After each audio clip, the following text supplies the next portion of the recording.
Hello we students. So today आज मैं फिर से आपके सामने हाजिर हूँ एक न्यू टॉपिक लेके जिसका नाम है रिप्रोडक्शन इन प्लांट्स।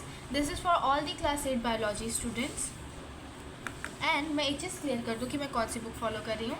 मैं फॉलो कर रही हूँ concise biology middle school Selina solution, and ये क्लास 8 के लिए है। एंड जिन बच्चों को अभी भी कन्फ्यूजन है कि मैम आप सीबीएसई का कब स्टार्ट करने वाली हैं, तो बहुत जल्दी मैं सीबीएसई का क्लास 6, 7, 8 भी पढ़ा दूँगी। आप चिंता उसके लिए बिल्कुल मत करिए। Now let's move to the topic which we are going to study today. Reproduction in plants. तो रिप्रोडक्शन इन प्लांट्स हम क्या समझते हैं कि हर एक लिविंग ऑर्गेनिज्म अपने में ही एक इंडिविजुअल्स प्रोड्यूस करती हैं, और वो भी उनके सेम स्पीशीज़ के लिए, जिससे उनकी जो स्पीशीज़ है वो विलुप्त ना हो, वो एक्सटिंक्ट ना हो। इसी चीज़ को हम कहते हैं reproduction. Reproduction is caused by all human beings. Okay ना, जिनको नहीं पता है कि रिप्रोडक्शन की बुकिश लैंग्वेज क्या होती है, reproduction means producing young ones of same species. तो मोड्स ऑफ रिप्रोडक्शन होते हैं असेक्सुअल एंड सेक्सुअल रिप्रोडक्शन। तो जिनको नहीं पता है कि असेक्सुअल रिप्रोडक्शन क्या होता है, in this process only one parent is involved and there is no formation of and fusion of male and female gamete. तो क्या होता है कि अगर आपने पढ़ा हो कि ह्यूमंस में ऐसी असेक्सुअल रिप्रोडक्शन जैसी चीज़ें कुछ होती ही नहीं है, वो ये होता है कि जेंडर और जो सेक्सुअलिटी होती है वो क्या अट्रैक्ट करती है। ठीक है, तो प्लांट्स में ये होता है क्योंकि उनमें सिर्फ और सिर्फ एक पेरेंट असेक्सुअल रिप्रोडक्शन में इन्वॉल्व होता है, एंड जो फ्यूजन और formation of male and female gamete, ये दोनों चीज़ें नहीं होती हैं क्योंकि इसमें सिर्फ एक ही पेरेंट इन्वॉल्व होता है। ऑफकोर्स दूसरा पेरेंट इन्वॉल्व नहीं है, तो दो चीज़ कैसे आपस में मेल खाएंगी। इसीलिए सेक्सुअल रिप्रोडक्शन बिल्कुल ही उससे अलग है। This process include both parents and fusion of male and female gametes. Both parents हैं तो fusion of male and female gametes भी रहेगा। अब हम चलते हैं अपने नेक्स्ट टॉपिक पे।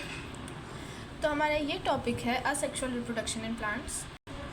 असेक्सुअल रिप्रोडक्शन इन प्लांट्स में ये होता है कि जो लोअर ऑर्गेनिजम्स होते हैं जैसे फंजाई, बैक्टीरिया, प्रोटोजोआ, ये सारी चीज़ें जो होती हैं इनमें फ्यूजन ऐसी चीज़ें कुछ नहीं होती क्योंकि वो एक सिंपल बैक्टीरियल सेल्स होते हैं। वो तो आपस में बहुत ज़्यादा ही बढ़ते जाते हैं। अगर आप एक बैक्टीरिया यहाँ रख दो, आई एम डैम श्योर कि वो इतना तो पहुँच ही जाएगा 3 दिन में। ठीक है, इसी तरह से हम ये समझते हैं कि उस एक पेरेंट ने कितनी सारी चीज़ें की, और ये सारी चीज़ें किससे हुई? क्रोमोसोम से। वो डॉटर सेल्स कई सारे डिवाइड होते रहे इस कारण से। अब हम बात करते हैं कि ये हायर प्लांट्स की अगर हम बात करें तो उसमें ऐसी चीज़ें सेक्सुअल रिप्रोडक्शन होता है। ठीक है, हायर प्लांट्स पे, higher animals, higher plants, higher classes में हमारी जैसे हम ह्यूमंस आ गए, काउज आ गए, बफेलोज आ गए, इन सारी चीज़ों में रिप्रोडक्शन सेक्सुअल होता है।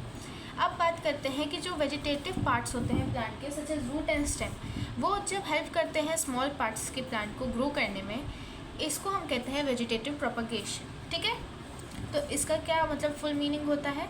In higher plants the vegetable part such as root and stem of and leaf which helps in the producing of new plants, this is known as the vegetative propagation। बेटा ये question सबसे ज़्यादा important है, आपसे यही exam में सबसे ज़्यादा पूछा जाएगा कि आपसे कोई पैराग्राफ दिया उसमें ये पॉइंट अगर हाईलाइटेड है तो आपको इसी से क्वेश्चन बनेगा that what is the vegetative propagation describe. आपको यही डेफिनेशन लिखनी है। एग्जाम्पल्स आप ऐड कर सकते हो, such as for an example आपका पोटैटो आ गया। ठीक है, वो पोटैटो भी कई सारे स्टेम्स वेम्स निकलते हैं उसमें से, आप वो ले सकते हो। अदर भी एग्जांपल आप ले सकते हो। टाइप्स ऑफ फिजन, तो 2 टाइप के फिजन होते हैं, बाइनरी एंड मल्टीपल। तो इन 2 टाइप के फिजन से आपको नाम से पता चल रहा है कि बाइनरी में 1 या फिर 2 ही होंगे और मल्टीपल में कई सारे हो सकते हैं। ठीक है, तो अब बात करते हैं इन दोनों के बारे में डिस्क्रिप्टिव वे में।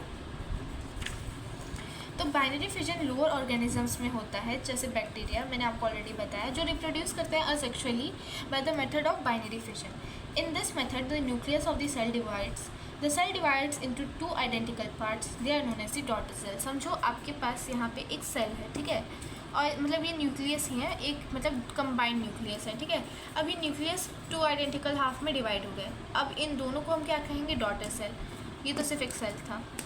ठीक है, तो जो लोअर ऑर्गेनिज्म होते हैं जैसे बैक्टीरिया, ये सारी चीज़ें, इनमें ऐसी कोई एबिलिटी नहीं होती है कि सेक्सुअल रिप्रोडक्शन इन सब में हो ले। इसी कारण से जो बाइनरी फिजन होता है इसमें हेल्प करता है। और बाइनरी फिजन में क्या होता है, जो एक सेल होता है वो 2 आइडेंटिकल सेल में डिवाइड होता है, वो होते हैं डॉटर सेल। जैसे ये एक सेल है, इस सेल के न्यूक्लियस डिवाइड होने लगे, जब ये मैच्योर हुआ सेल तो ये दोनों डिवाइड हो गए। अब जो ये था सेल था, ये आपका उससे परपेंडिकुलर कटने लगा। ठीक है, ऐसे फिर जाके ये 2 सेल डॉटर सेल कहलाए।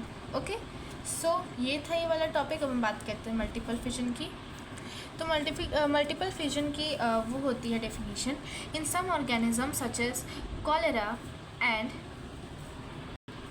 Chlamydomonas, the cell divides into 4 daughter cells. This process is known as multiple fission.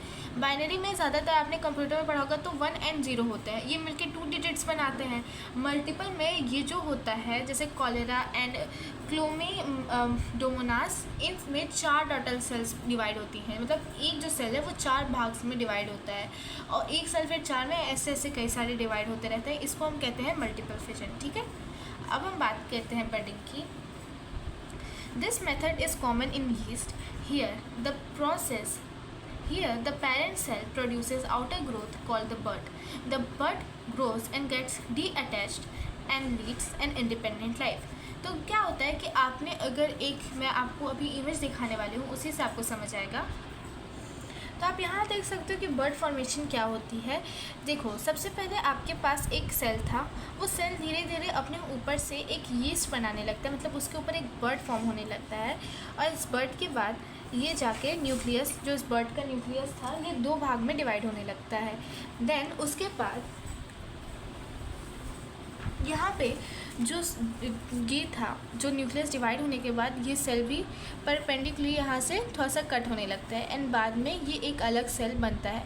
इसी तरह से सेम ऐसे ही कई सारे प्रोसेस उसमें इन्वॉल्व होते रहते हैं, मतलब वो न्यूक्लियस एक्टिवली डिवाइड होते रहता है बार बार एंड ऐसे ही आपकी बडिंग होती है। आपके लिए मैं एक क्विक एग्जांपल दूंगी यीस्ट का।